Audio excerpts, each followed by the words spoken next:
السلام علیکم ورحمۃ اللہ وبرکاتہ۔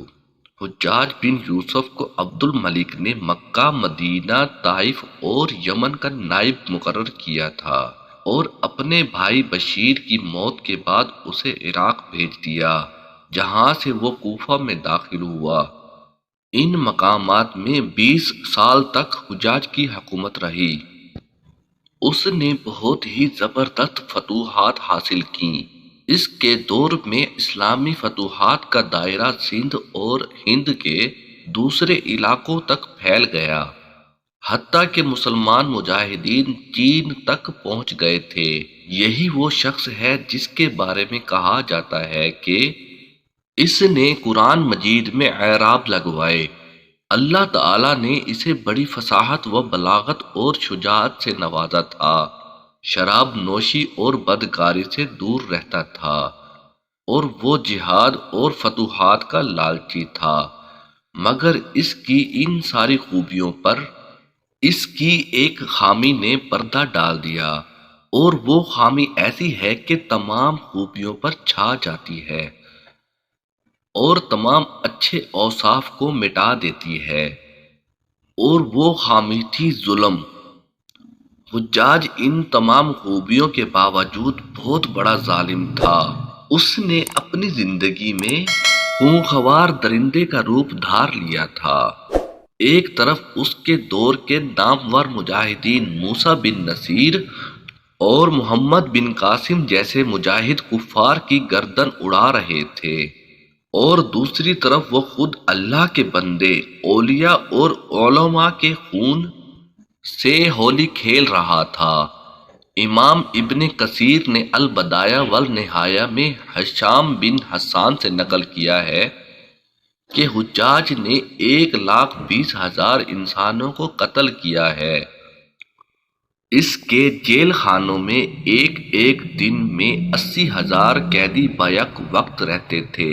ان میں سے 30,000 عورتیں ہوتی تھیں۔ اس نے جو آخری قتل کیا وہ عظیم تابعی اور زاہد انسان حضرت سعید بن جبیر کا قتل کیا تھا۔ انہیں قتل کرنے کے بعد حجاج پر دہشت سی سوار ہو گئی۔ وہ نفسیاتی مریض بن چکا تھا۔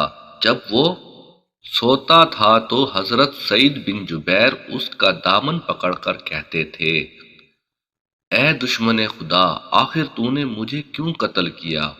میرا جرم کیا تھا؟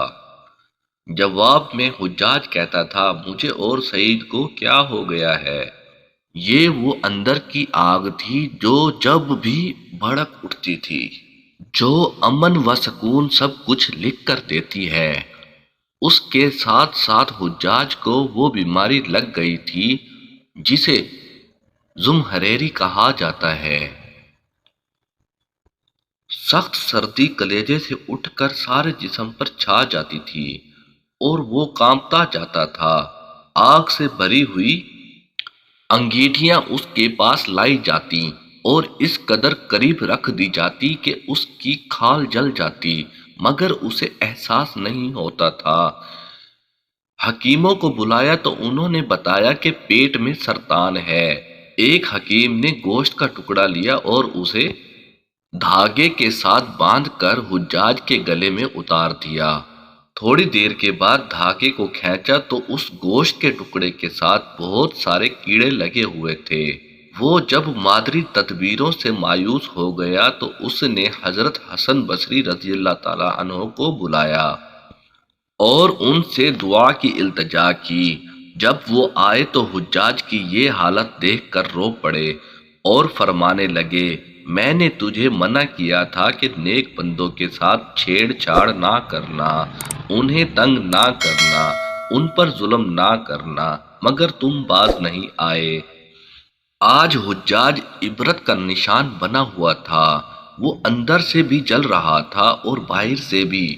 وہ اندر سے ٹوٹ چکا تھا۔ چنانچہ وہ حضرت سعید بن جبیر رضی اللہ تعالیٰ عنہ کو شہید کرنے کے بعد زیادہ دن تک زندہ نہیں رہ سکا اور صرف 40 دن کے بعد اس دنیا سے چلا گیا۔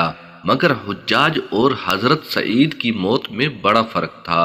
حضرت سعید کی شہادت کی موت نصیب ہوئی، وہ ایسی آن بان سے دنیا سے رخصت ہوئے کہ بعد میں آنے والے مجاہدین کے لیے ایک زندہ مثال تھے۔ حضرت سعید کی شہادت پر تمام علماء افسردہ تھے، لیکن حجاج کی موت پر اللہ کے نیک بندوں نے اطمینان کا سانس لیا۔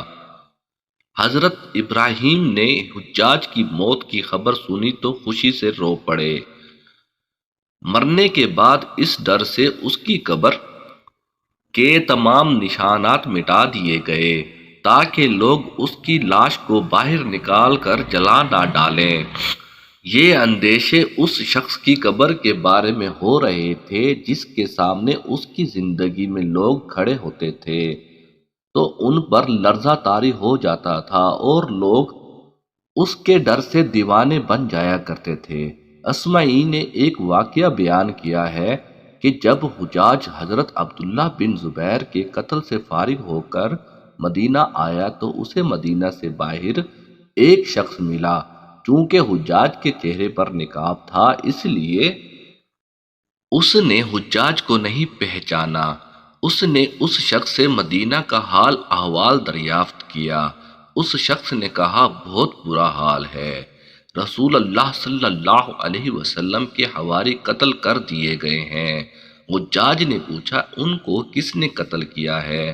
اس شخص نے جواب دیا ایک فاجر و فاسق اور لعنتی شخص جس کا نام حجاج ہے، اللہ اس کو ہلاک کرے اور سب لعنت بھیجنے والے اس پر لعنت بھیجیں۔ حجاج یہ سن کر غضبناک ہو گیا۔ اس نے اپنے چہرے پر پڑی ہوئی نقاب ہٹا دی اور پوچھا کہ تم مجھے پہچانتے ہو؟ اس شخص نے کہا میں آپ کو پہچانتا ہوں مگر آپ مجھے نہیں پہچانتے، میں یہاں کا مشہور دیوانہ ہوں، مجھے دن میں 5 مرتبہ مرگی کا دورہ پڑتا ہے، اور ابھی بھی جب میں الٹی سیدھی باتیں کر رہا تھا تو مجھے دورہ پڑا ہوا تھا۔ وہ شخص جس سے بات کرتے ہوئے بڑوں کے جسم پر لرزہ طاری ہو جاتا تھا اور وہ کہ جس کے عطاب سے بچنے کے لیے لوگ مصنوعی دیوانے بن جاتے تھے، آج اس کے جسم سے جان نکل گئی تو اندیشے پیدا ہونے لگے کہ کہیں لوگ اس کی لاش کو ہی نہ جلا ڈالیں۔